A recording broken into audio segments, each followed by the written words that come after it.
शिकाय स्वाहा ऐं कवचाय स्वाहा ओं नेत्रेभ्य स्वाहा सहस्राय स्वाहा बालाग्ने स्वाहा बालाग्ने स्वाहा बालाग्ने स्वाहा बालाग्ने मोक्षक राज्यम अग्ने तुम ईश्वरं तेजः पावनं परमं यदा तस्मात् दीयग्रन्थस्मे संस्थाप्यद्रव्याम्यहम् अग्निदेवताभ्यो नमः प्रार्थनां समर्पयामि अर्घ्यामुनः वह्निमन्त्रेण सम्प्रोक्ष्य अनन्ताय नमः कुण्डमलङ्कृत्य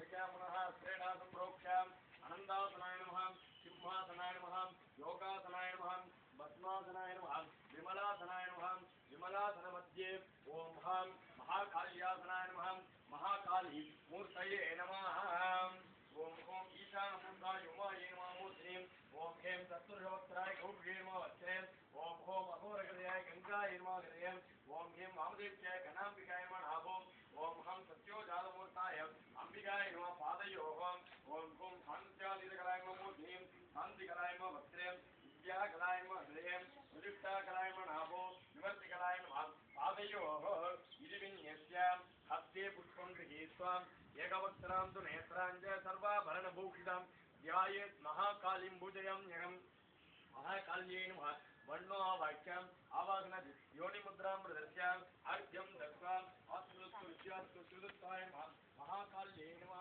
पीठशक्त्यै नमः प्रथमावरणे ईशानमूर्ताय उमादिभ्यो नमः तृतीयावरणे शुद्धकाल्यादिभ्यो नमः तृतीयावरणे ओं ह्रीं नन्दिन्यादिभ्यो नमः तुरीयावरणे लक्ष्मीदेव्यादिभ्यो नमः पञ्चमावरणे खड्गादिभ्यो नमः पञ्चासन पञ्चमावरणसुविधाय शान्ताय सायुधाय सतस्त्रय सपरिवाराय सर्वालङ्कारपूजिताय ओं ऐं श्रीं ऐं श्रीं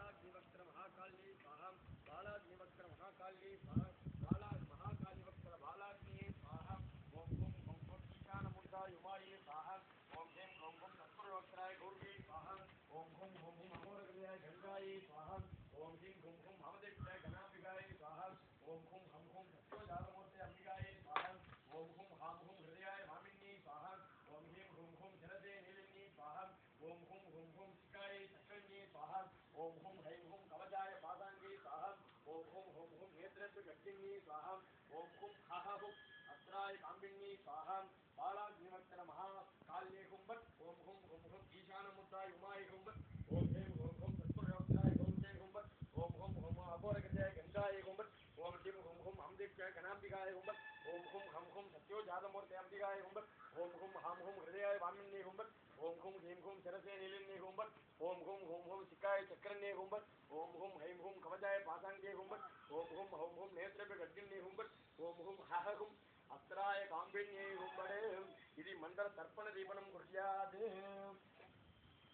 अन्नम् अभिगार्य सुषिन्नो भव स्वाहा सुशीतल भव स्वाहा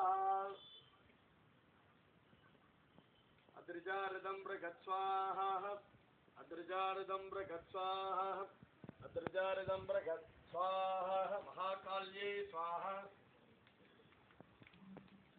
महाकाल्ये स्वाहा महाकालीवक्त्र बालाग्ने स्वाहा बालाग्निवक्त्र महाकाल्ये स्वाहा हर हर नमः पार्वतीपतये हर हर महादेव கண்ணாருடைய சிவனே போற்றி எந்நாட்டவர்க்கும் இறைவா போற்றி ஆரூர் அமர்ந்த அரசே போற்றி சீரார் திருவையாரார் போற்றி போற்றி அன்பு சார்ந்த பக்த மையன்பர்களே எல்லாமல்ல மகாகாளி உடனமர் வீரபத்ர சுவாமியினுடைய பெருங்கருணையினாலே மாதந்தோறும் வருகின்ற அமாவாசையிலே நமது ஆலயத்திலே யாக வேள்விகள் நடத்தப்படுகின்றன. அந்த யாக வேள்வியானது அனைவரும் பலனடைய வேண்டும், அனைவருக்கும் அனைத்து சௌபாகியங்களும் கிடைக்க வேண்டும் என்பதற்காக யாக பூஜைகள் எல்லாம் நடைபெறுகிறது. யாகம் பார்த்தால் யோகம் வரும். யோகம் இருந்தா மட்டும் போராது, யோகம்னு சொல்லக்கூடிய அந்த அனுபவிக்கக்கூடிய சக்தியானது நமக்கெல்லாம் வேணும். அதை கொடுக்கக்கூடியது இந்த மாதிரி யாகம். அதுக்கு என்ன பண்ணணும் அப்படின்னா, முதல்ல கோவிலுக்கு வரணும். கோவிலுக்கு வரது பெருசில்ல, அமைதியா இருக்கணும். அமைதியா இருக்கிறது பெருசில்ல, இங்க என்னெல்லாம் பூஜை பண்றாங்க அப்படிங்கறத கண்ணால கண்டு காதால கேட்டு மனதால் லகிக்கணும். அந்த மாதிரி பண்ணினோம் அப்படின்னா இறைவனுடைய பரிபூர்ண அனுகிரகம் நமக்கெல்லாம் கிடைக்கும். இந்த அமாவாசையில மகா காளியம்மனுக்கு யாகம் பண்றோம். காளியம்மன் அப்படிங்கிறது யார் அப்படின்னா, காலத்தை நிர்ணயம் செய்யக்கூடியவள் காளியம்மன். அதனாலதான் காலத்தை நிர்ணயம் செஞ்சு நமக்கு இந்தந்த காலகட்டத்தில் இது நடக்கணும் அப்படிங்கறது நிர்ணயம் பண்ணி கொடுக்கறதுனாலதான் அந்த அம்பாளுக்கு காளியம்மன் பேர். அம்பிகையினுடைய உருவம் தான் பல அவதாரங்கள் எடுத்தது. 13 விதமான அவதாரங்கள். அதுல முதல் அவதாரம் மகாகாளி கன்னிகை அப்படின்னு சொல்லுவோம். அந்த மகாகாளியாக நிர்ணயம் பண்ணி, காலத்தை நிர்ணயம் பண்ணி, எந்தெந்த காலகட்டத்துல நமக்கு என்னெல்லாம் நடக்கணும் அப்படிங்கிறது நிர்ணயம் பண்ணக்கூடியவர் தான் அந்த அன்னை ஆதிபராசக்தியின் சொரூபமாக இருக்கக்கூடிய மகாகாளியம்மன். ஆகையினாலே இந்த காளியம்மனுக்கு நம்ம யாகம் பண்றோம். அதுலயும் என்னைக்கு பண்றோம்? அமாவாசை அப்படின்னு சொல்லக்கூடிய அந்த புனித நன்னாள். இந்த அமாவாசையில பண்ணினோம் அப்படின்னா சத்ரு உபாதைகள்லாம் இல்லாம இருக்கும். அதுக்காக தான் இந்த அமாவாசையில ஹோமம் பண்றோம். அதுல இந்த கால வேலையில எதுக்காக பண்றோம் அப்படின்னா, காலம்பரை பண்ணினா என்ன பலன் அப்படிங்கறத நம்ம எல்லாம் தெரிஞ்சுக்கணும். ஏன் அப்படின்னா, மகாகாளியம்மன் காலத்தை நிர்ணயம் செய்யக்கூடியவள். அது ரைட்டு. இந்த அமாவாசை சத்ரு உபாதைகள்லாம் இல்லாம இருக்கும். மூணாவது, இந்த அமாவாசையில பார்த்தோம்னா வீடெல்லாம் சுத்தம் பண்ணி அலம்பி விட்டு பித்திருக்களுக்கு தர்ப்பணம் அப்படின்னு சொல்லக்கூடிய இன்றைய தினம். அந்த பித்திருக்களுக்கு தர்ப்பணங்கள்லாம் பண்ணி வீடெல்லாம் சுத்தம் பண்ணி எல்லாம் பண்ணியிருப்போம். அந்த நாள்ல அந்த நேரத்துல அந்த அம்பிகைக்கு யாக வெள்ளி காலம்பு 6 மணிக்கு எழுந்து 9 மணிக்குள்ள இந்த வேலையெல்லாம் செஞ்சு முடிச்சிருப்போம். தர்ப்பணம் பண்ணி வீடெல்லாம் சுத்தம் பண்ணி பித்திருக்களுக்கு எள்ளும் தண்ணி இறைச்சி சித்தி பண்ணி அவங்கள ஆசீர்வாதம் பெற்றிருப்போம். அந்த நேரத்துல அம்பிகையினுடைய அனுகிரகத்தை பெற்று ஒரு 12 மணி 12:30 மணிக்கு வீட்டுல போய் சாப்பிட்டோம் அப்படின்னா அந்த அம்பிகையினுடைய அனுகிரகம் பரிபூர்ணமாக நமக்கு கிடைக்கும். அதனாலதான் கால வேளையில யாக வேள்வி. அமாவாசையில சத்துருக்கள் உபாதை இல்லாம இருக்கணுங்கிறதுக்காக தான் யாக வேள்வி. அந்த சத்துருக்கள் உபாதை இல்லாமல் இருக்கிறதோட காளியம்மனுக்கு பண்ணோம்னா காலத்தை நிர்ணயம் செய்யணும் அப்படிங்கிறதுக்காக தான் யாக வேள்வி. ஆகையினாலே இந்த அற்புதமான நன்னாள்ல யாக வேள்வி செய்யும். இந்த யாக வேள்வி செய்யும் பொழுது நம்ம என்ன பண்ணணும் அப்படின்னா, நம்மளால முடிஞ்ச பொருள்களை வாங்கி தரலாம். நிகும்பல யாகம் அப்படின்னா மிளகாதான் யாகம்ங்கிறது கிடையாது.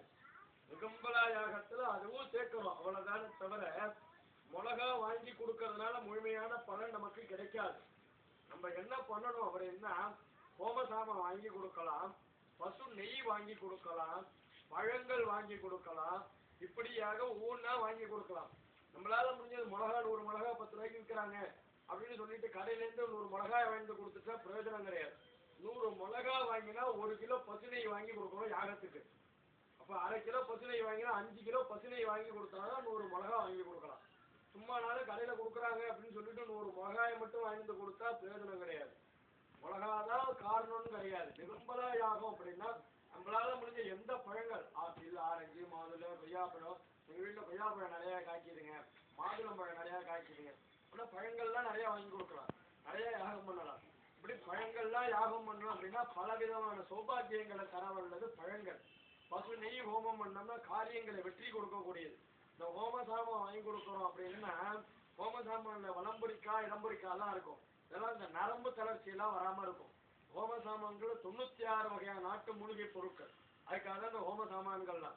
அதனால இப்படி ஒவ்வொன்றுக்கும் ஒரு விதமான பலன்.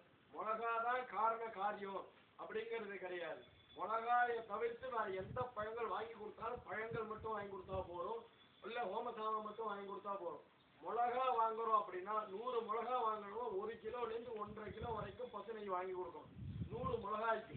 அப்படின்னா ஒரு 1/2 கிலோ மிளகா வாங்கினோம்னா என்ன பண்றோம், ஒரு 5ல இருந்து 7.5 கிலோ நெய் வாங்கி கொடுத்தாதான் மிளகா வாங்கி கொடுத்தோடைய பலன் நமக்கு கிடைக்கும்.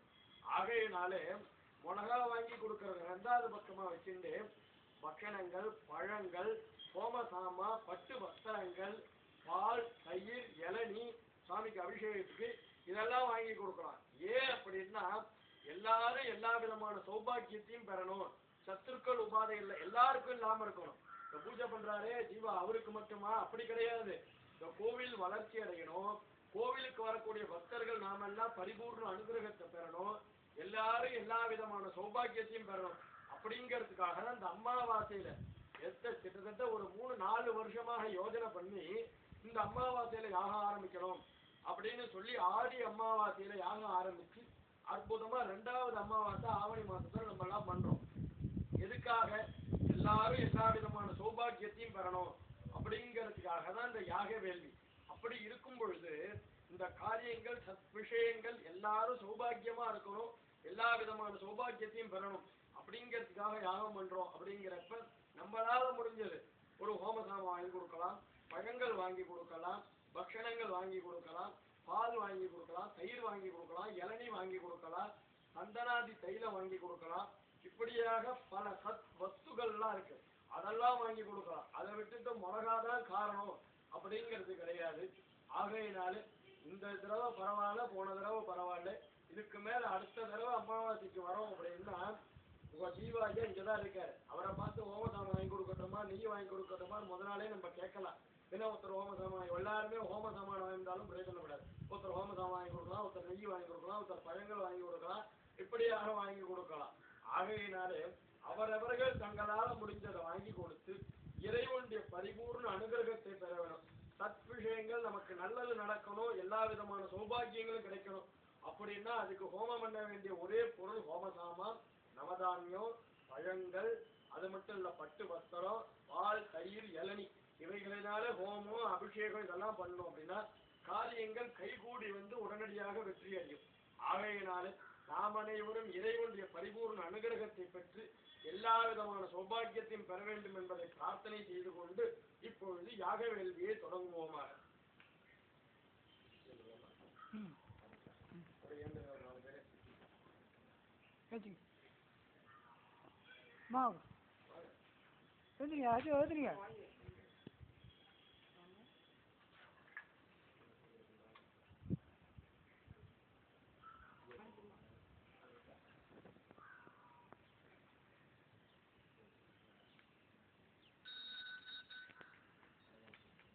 மணி இறச்சி கொடுத்து வாங்க, வாங்க இறச்சி கொடுத்து ரேஞ்ச் வந்து வாங்க.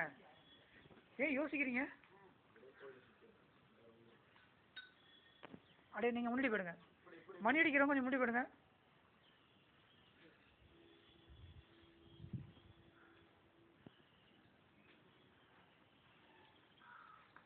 அப்படியே நன்றி சுற்றி விடுது. எல்லாருமே சுற்றி வரலாம், எல்லாருக்கும் எல்லா விதமான பலனும் கிடைக்கணும்.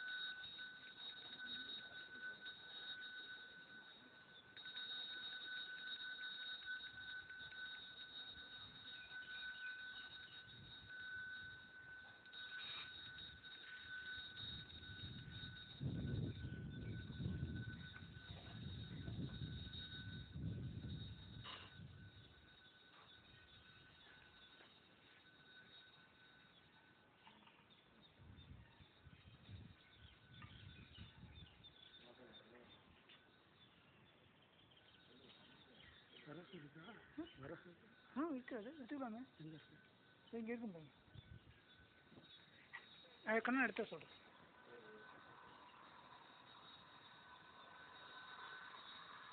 எங்க ஐயா நீங்கள் போலியா?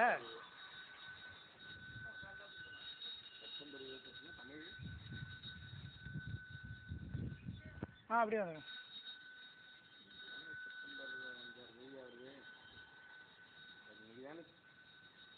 தாராசுரத்துக்கிட்ட அவருக்கு வீடா? தாராசுரத்தில் தான் இப்போ ஹோமம் பண்ணிகிட்டே இருக்கு.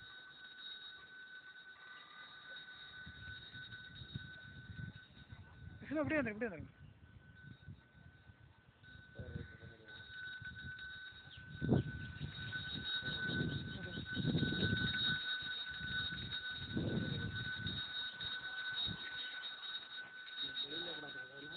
எடுத்துக்கலாம். ஒரு 2 விரவை எடுத்துருவாங்க. இந்த மேலே இருக்குமே கண்ணா, அப்படியே இந்த விறகு இங்கே மேலே இருக்கிற பார்த்து 2 விரவை எடுப்பேன்.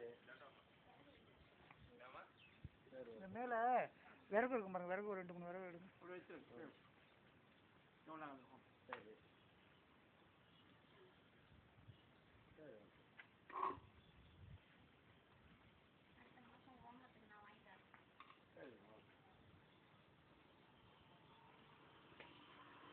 இல்லை ஹோமத்துக்கு ஒருத்தர் ஃபிக்ஸட் பண்ணிட்டாங்கம்மா. ஹோம ஜாமான் ஒருத்தர் முடிவு எடுத்துக்கிட்டார். அவர் ரெகுலராக வாங்கி தரதுன்னு முடிவு பண்ணிட்டார். வேறு யாராச்சும் ஆளுக்கு ஒன்று சொல்லுங்கள்.